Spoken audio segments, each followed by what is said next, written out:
வணக்கம். ஒரே நேரத்துல 2 வேற வேற விஷயத்த பத்தி யோசிச்சிருக்கீங்களா? அப்படின்னா நீங்க கரெக்டான இடத்துக்கு தான் வந்திருக்கீங்க. இன்னைக்கு நாம மிதுன லக்னத்தோட அந்த ஆச்சரியமான இரட்டைத்தன்மையோட ரகசியங்கள விரிவா பார்க்க போறோம். ஆமாங்க, இதுதான் மிதுன லக்னத்தோட மையப்புள்ளியே. ஒரே சமயத்துல 2 மனநிலை, 2 சிந்தனை ஓட்டம். அது எப்படிங்க முடியும்? இது ஒரு வரமா?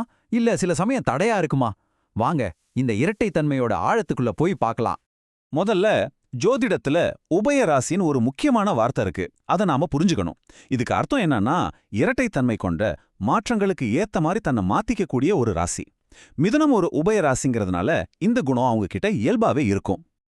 இன்னைக்கு நம்ம பயணத்துல மிதுன லக்னத்தோட அறிமுகத்துல ஆரம்பிச்சு அவங்களோட கேரக்டர், ரிலேஷன்ஷிப்ஸ், பிளஸ் மைனஸ்னு எல்லாத்தையும் அலசி ஆராய்ஞ்சு கடைசியா இந்த இரட்டைத்தன்மையை எப்படி பேலன்ஸ் பண்றதுன்னு ஒரு வழியிலையும் பார்க்க போறோம். சரி, முதல்ல மிதுன லக்னம்னா என்ன, ராசி மண்டலத்துல அதோட இடம் என்னன்னு புரிஞ்சுக்கலாம். மிதுனம் ராசி மண்டலத்தோட 3வது அடையாளம். இதுக்கு முன்னாடி வர்ற ரிஷபராசி ஸ்திரத்தன்மைக்கு பேரு போனது. இதை இப்படி கற்பனை பண்ணி பாருங்களேன். ரிஷபம் ஒரு நங்கூரம் மாதிரி நிலையா இருந்தா, மிதுனம் அந்த நங்கூரத்தை விட்டு கிளம்புற ஒரு பாய்மர கப்பல் மாதிரி. எப்பவும் மாற்றம், வேகம், இதுதான் அதோட அடையாளம். ஓகே, இந்த மாற்றத்துக்கான குணம் எங்கேந்து வருது? அதை தெரிஞ்சுக்க மிதுன லக்னத்தை உருவாக்குற 2 முக்கியமான சக்திகளை பத்தி பார்க்கலாம். அதோட அதிபதி புதனும் அதோட தத்துவமான காற்றும் தான் அது. இங்க ஒரு இன்ட்ரெஸ்டிங்கான விஷயம் என்னன்னா, இந்த ரெண்டும் சேர்ந்து தான் மிதுனத்தோட கேரக்டரே உருவாக்குது. அதிபதி புதன் அவங்களுக்கு செம ஷார்ப்பான அறிவையும் சூப்பரான பேச்சு திறமையும் கொடுக்குது. அதே சமயம் காற்று தத்துவம் அவங்கள ஒரு இடத்துல நிக்க விடாம மனசை அலைபாய வச்சு புதுசு புதுசா எதையாவது தேட வைக்குது. சரி, இந்த அறிவும் ஒரு இடத்துல நிக்காத இந்த குணமும் அவங்களோட தோற்றத்துல, பேச்சுல எப்படி வெளிப்படுது? வாங்க பார்க்கலாம். மிதுன லக்னத்துல பிறந்தவங்களா இருந்தா உங்க தோற்றத்துல எப்பவுமே ஒரு இளமை துடிப்பு தெரியும். உங்க கண்கள் எல்லாத்தையும் அப்படியே ஸ்கேன் பண்ற மாதிரி கூர்மையா கவனிக்கும். உங்க பாடி லாங்குவேஜும் ரொம்ப ஆக்டிவா இருக்கும். இது எல்லாத்துக்கும் மேல உங்க பேச்சுல இருக்கிற அந்த ஹியூமரும் புத்திசாலித்தனமும் மத்தவங்கள ரொம்ப ஈஸியா கவர்ந்துடும். உங்க மனச சிம்பிளா ஒரு 4 ஸ்டெப்ல புரிஞ்சுக்கலாம். முதல்ல உங்க இரட்டைத்தன்மை, இதுதான் உங்களை மல்டிடாஸ்கிங்ல கில்லாடி ஆகுது. 2வது, இந்த திறமைக்கு தேவைப்படுற அறிவு உங்களோட அறிவாற்றல இருந்து வருது. 3வதா, இந்த அறிவை மத்தவங்க கூட ஷேர் பண்ணணும்னு நினைக்கிறதுனால நீங்க ஒரு சோஷியல் பட்டர்ஃப்ளை மாதிரி. கடைசியா, இந்த ஆர்வம் நிக்கவே நிக்காது. அதுதான் 4வது படியான ஆராய்ச்சி மனப்பான்மை. எப்பவும் ஏன், எதுக்கு, எப்படின்னு கேள்வி கேட்டுட்டே இருப்பீங்க. இந்த வேகமான புத்திசாலித்தனமான கேரக்டர் அவங்க கரியர்லயும் காதல் உறவுகள்லயும் எப்படி வெளிப்படுது? இது அவங்களுக்கு சாதகமா இருக்குமா இல்ல சில சவால்களை உருவாக்குமா? புதனோட ஆதிக்கம் இருக்கிறதால அறிவு சம்பந்தப்பட்ட ஃபீல்டு தான் இவங்களுக்கு ரொம்ப நல்லா செட் ஆகும். எழுத்து, மீடியா, கணக்கு, பேங்கிங், ஐடி, டீச்சிங்னு இந்த மாதிரி துறைகள்ல இவங்க ஜெயிப்பாங்க. சுருக்கமா சொல்லணும்னா, எங்கெல்லாம் தகவல் பரிமாற்றம், லாஜிக், ஸ்பீடு தேவையோ அங்கெல்லாம் மிதுன லக்னக்காரங்க தான் ஸ்டார். பணத்தை பத்தி சொல்லணும்னா, உங்ககிட்ட பணம் தங்குறது கொஞ்சம் கஷ்டம்தான். ஏன்னா நீங்க பணத்தை சேமிக்கிறத விட புத்தகம் வாங்கவோ, புதுசா எதையாவது கத்துக்கவோ, அதாவது உங்க அறிவை வளர்க்கறதுக்கு செலவு பண்றது தான் ரொம்ப விரும்புவீங்க. உறவுகள்ல இவங்க ஆழமான எமோஷனல் கனெக்ஷனை விட அறிவுபூர்வமான விவாதங்களை தான் நட்புக்குள்ள அதிகம் விரும்புவாங்க.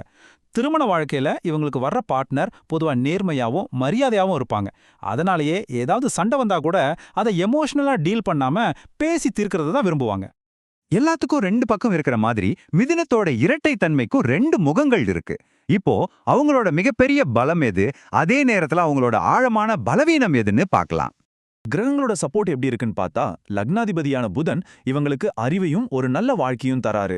சுக்கிரன் இவங்களுக்கு யோகக்காரகன், அதாவது மிகப்பெரிய நன்மைகளை செய்யற கிரகம். அதனால லக் வரும். அதே போல சனி பாக்யாதிபதியா இருந்து ஆன்மீக நாட்டத்தை கொடுக்கறாரு. ஆனா செவ்வாய் மட்டும் அசுபர், அதாவது கெட்ட பலன்களை தரக்கூடியவர். அதனால தேவையில்லாத சண்டை சச்சரவை தவிர்க்கிறது ரொம்ப நல்லது. இந்த ஆங்கில பழமொழி மிதுன லக்னக்காரங்களோட ஒரு முக்கியமான சவாலை ரொம்ப கரெக்டா சொல்லுது. எல்லா வேலையும் தெரியும், ஆனா எந்த ஒரு வேலையிலையும் எக்ஸ்பர்ட் இல்ல. ஏன் அப்படி? இங்கேதான் நாம கவனிக்கணும். இவங்களோட பலவீனங்கள் எல்லாமே அவங்களோட இரட்டைத்தன்மையிலிருந்து தான் உருவாகுது. ஒரே நேரத்துல 2 விஷயத்த பத்தி யோசிக்கிறதால ஒரு உறுதியான முடிவை எடுக்க முடியாம குழம்புவாங்க. எல்லாத்த பத்தியும் கொஞ்சம் கொஞ்சம் தெரிஞ்சு வச்சிருப்பாங்க, ஆனா எதுலயும் ஆழமான அறிவு இருக்காது. இந்த ஓவர் திங்கிங் சில சமயம் டென்ஷன் ஆகி தூக்கமில்லாம கூட போயிடும். ஆனா கவலைப்படாதீங்க, இந்த சவால்களுக்கெல்லாம் ஒரு தீர்வு இருக்கு. இந்த குழப்பமான சிந்தனை ஓட்டத்தை சமநிலைப்படுத்தி தெளிவை நோக்கி போக ஒரு பாதை இருக்கு. அதுதான் நம்மளோட கடைசி பகுதி. இந்த குழப்பத்துக்கும் மன உறுதியின்மைக்கும் தீர்வு என்ன தெரியுமா? புதனோட அதிதேவதையான மகாவிஷ்ணுவை வணங்குறது தான் ஒரு சிறந்த வழி. இது அவங்க அலைபாயிர மனசுக்கு ஒரு ஸ்டெபிலிட்டியை கொடுக்கும். குறிப்பா புதனோட நாளான புதன்கிழமை அன்னைக்கு மகாவிஷ்ணுவை நீங்க வழிபடும்போது உங்க சிந்தனையில இருக்கிற அந்த இருட்டைத்தன்மை ஒருமுகப்படுத்தப்படும். குழப்பங்கள் நீங்கி தெளிவா முடிவெடுக்கிற திறமை தானாவே அதிகமாகும்.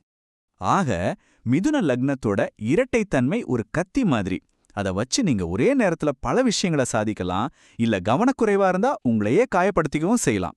அந்த கத்தியை எப்படி பயன்படுத்துறதுங்கிறது உங்க கையில தான் இருக்கு. இப்போ உங்களுக்கான கேள்வி இதுதான். உங்ககிட்ட இருக்கிற இந்த இரட்டைத்தன்மைய நீங்க எப்படி உங்க மிகப்பெரிய பலமா மாத்திக்க போறீங்க? யோசிச்சு பாருங்க.